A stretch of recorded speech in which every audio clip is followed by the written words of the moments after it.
नमस्कार दोस्तों, स्वागत है आपका टेक्निकल अस्त्र में और मैं हूं किशन चंद। दोस्तों इस वीडियो में हम आपके लिए लेके आते हैं स्पेस, डिफेंस और इंटरनेशनल खबरों से जुड़ी हुई जानकारी को। तो चलिए देख लेते हैं। दोस्तों यहाँ पे अगर सबसे पहले डिफेंस अपडेट की बात करते हैं तो वो आ रही है ब्रह्मोस मिसाइल को लेकर। दरअसल दोस्तों आप सबको मालूम है कि ब्रह्मोस मिसाइल जो कि तीनों संस्करणों में मौजूद है और भारत इसका एक्सपोर्ट करना चाहता है, और ऐसे में अब भारत को इस मिसाइल को तीसरे देश को बेचने की अनुमति रूस से मिल गई है, यानी कि भारत अब तीसरे देश को निर्यात कर सकता है। अभी तक भारत की जो बातचीत थी वो फिलीपींस, वियतनाम के साथ हो रही है। वे ब्रह्मोस मिसाइल को लेना चाहते हैं, लेकिन दोस्तों यहाँ पर जो बात थी वो अटकी हुई थी रूस की तरफ से, क्योंकि रूस और भारत दोनों मिलकर ही ब्रह्मोस मिसाइल का निर्माण करते हैं और ऐसे में उनकी सहभागिता और उनकी परमिशन लेना भी जरूरी हो जाता है। लेकिन अब इस सुपरसोनिक क्रूज मिसाइल के लिए अनुमति मिल चुकी है। यही नहीं दोस्तों, ये जो परमिट मिला है, ये परमिट अब दोनों देशों को इस मिसाइल को बेचने की अनुमति देता है तीसरे देश को। यानी कि दोस्तों अब वो दिन दूर नहीं है जिस तरीके से चीन पाकिस्तान की मदद करता है हथियारों को बेचने के लिए, उसी तरीके से अब भारत वियतनाम, फिलीपींस, इसके अलावा जो भी उसके पड़ोसी देश है उनको भारत आसानी से ब्रह्मोस मिसाइल को बेच सकता है। दोस्तों वहीं अगली खबर की बात करते हैं तो जनरल CDS बिपिन रावत को लेकर आ रही है। आपको बता दें कि जनरल बिपिन रावत ने साफ तौर पर कह दिया है कि अगर चीन बातचीत से नहीं मानता तो हमारे पास युद्ध का विकल्प बना हुआ है और इसके लिए पूरी तैयारियां की जा चुकी है।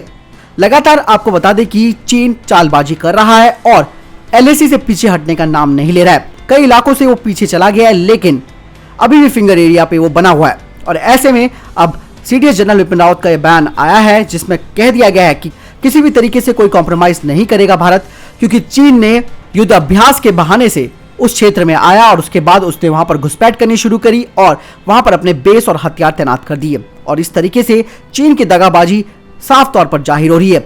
ऐसे में CDS जनरल बिपिन रावत का यह बयान आना चीन के लिए साफ तौर पर एक खुली चुनौती है। दोस्तों यहाँ पे अगली खबर की बात करते हैं तो वो आ रही है रेडिएशन डिटेक्शन इक्विपमेंट को लेकर।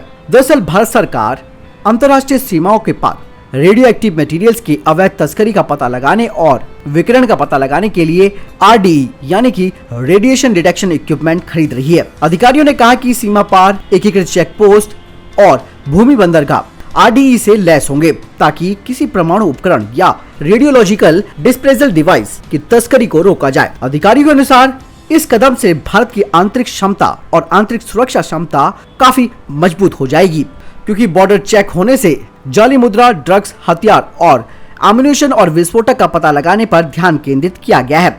सरकार ने 21 अगस्त को RFI जारी किया था जिसमें RED को खरीदने के लिए अपनी आवश्यकताओं और तकनीकी जानकारी का इनपुट मंगवाया गया है। आपको बता दें कि भारत में अटारी, जोगबनी, रक्सौल, अगरतला, पेट्रापोल और मोरे में जो ICPs हैं जो सीमा पार व्यापार और यात्रियों की आवाजाही को देखता है, उनके लिए ये बेहद जरूरी उपकरण है। यही नहीं, भारत सरकार ने दुनिया के उन स्थानों के अनुभव पर बोली लगाने वालों से जानकारी मांगी है जहां RDA का इस्तेमाल किया जाता है और वास्तव में वो लोग उपयोग भी करते हैं। आपको बता दें कि अमेरिका ऊर्जा विभाग का राष्ट्रीय परमाणु सुरक्षा प्रशासन कई देशों को ऐसे उपकरणों के साथ महत्वपूर्ण अंतर्राष्ट्रीय पार बिंदुओं पर रेडियो एक्टिविटी मटेरियल्स की तस्करी से निपटने में मदद कर रहा है, जिसमें अफगानिस्तान से उज्बेकिस्तान को जोड़ने वाला फ्रेंडशिप ब्रिज भी शामिल है। आपको बता दें कि जो पारंपरिक उपकरण है जिनका इस्तेमाल किया जाता है उनमें एक्सरे, स्कैनर और मेटल डिटेक्टर होता है, जो कि किसी भी तरीके का रेडिएशन का पता नहीं लगा पाते हैं। और विशेष ऊर्जा उपकरण का पता लगाने के लिए अमेरिकी ऊर्जा विभाग के अनुसार सीमाओं पर तस्करी रोकने के लिए एक आवश्यक प्रभावी उपकरण है। दोस्तों यहाँ पे अगली खबर की बात करते हैं तो वो आ रही है भारतीय वायुसेना को लेकर। 2020 के अंत तक पश्चिम बंगाल के अलीपुरद्वार जिले के हासीमारा वायु स्टेशन को राफेल लड़ाकू जेट के स्क्वाड्रन के रूप में तैयार किए जाने की उम्मीद है, जो कि 2021 के मध्य तक यहां आने की उम्मीद है, जबकि पहला स्क्वाड्रन अंबाला वायु स्टेशन से बाहर स्थित होगा। आपको बता दें कि इससे पहले ये योजना बनाई गई थी कि राफेल का एक स्क्वाड्रन उत्तर प्रदेश के सरसावा वायु स्टेशन के बाहर स्थित होगा। हालांकि भूमि अधिग्रहण से संबंधित मुद्दों ने अंबाला वायु स्टेशन के चयन के लिए नेतृत्व किया, जिससे पाकिस्तान और चीन से उत्तरी पक्ष में 2 फ्रंट युद्ध के लिए खुद तैयार किया गया है। पूर्वी सीमा पर हासीमारा को दूसरे स्क्वाड्रन के बेस के रूप में चुना गया था। साथ ही एयरफोर्स ने कहा है कि हमारे पास पूर्वी सेक्टर में कुछ झरझरा बॉर्डर हैं, इसीलिए हासीमारा एयरफोर्स बेस काफी मजबूत किया जा रहा है। हासीमारा में पहले मिग 27 का स्क्वाड्रन था जिन्हें राफेल के द्वारा बदला जा रहा है। अभी इस वक्त हासीमारा में कोई भी स्क्वाड्रन नहीं है।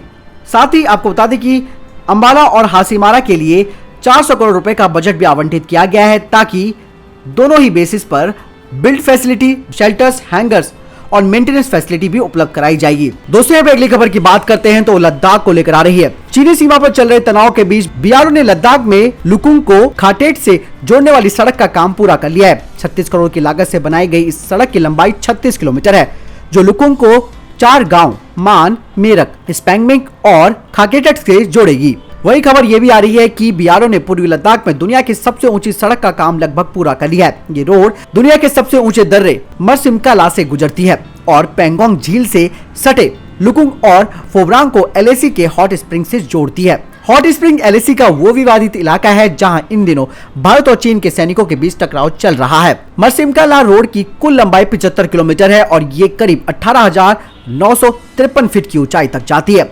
दोस्तों यहाँ पे अगली खबर की बात करते हैं तो वो पाकिस्तान को लेकर आ रही है। आपको बता दें कि आईएसआई और पाकिस्तान के आतंकवादी समूह की नई साजिश का खुलासा हुआ है और इसने भारतीय सुरक्षा एजेंसियों की चुनौती बढ़ा दी है। सुरक्षा बलों और सुरक्षा एजेंसियों की चाक चौकस के बाद हमला न कर पाने से बेचैन आईएसआई और आतंकवादी समूह ने नया खूनी खेल का एक प्लान तैयार किया है। अपने नापाक मंसूबों को अंजाम देने के लिए वे लोकल गैंगस्टर्स का सहारा लेने की कोशिश कर रहे हैं। हाल ही में चंडीगढ़ इंटेलिजेंस यूनिट ने सभी इंटेलिजेंस यूनिट्स को आतंकी गैंगस्टर गठजोड़ को लेकर सावधान किया है। कुछ गैंगस्टर्स का नाम देते हुए इंटेलिजेंस विंग ने कहा है कि आईएसआई और आतंकवादी समूह इन गैंगस्टर के साथ संपर्क में है और उन्हें भारत में हमलों को अंजाम देने का टास्क दे रहा है। उनमें से कुछ भगोड़े अपराधी हैं तो कुछ जेलों में बंद है।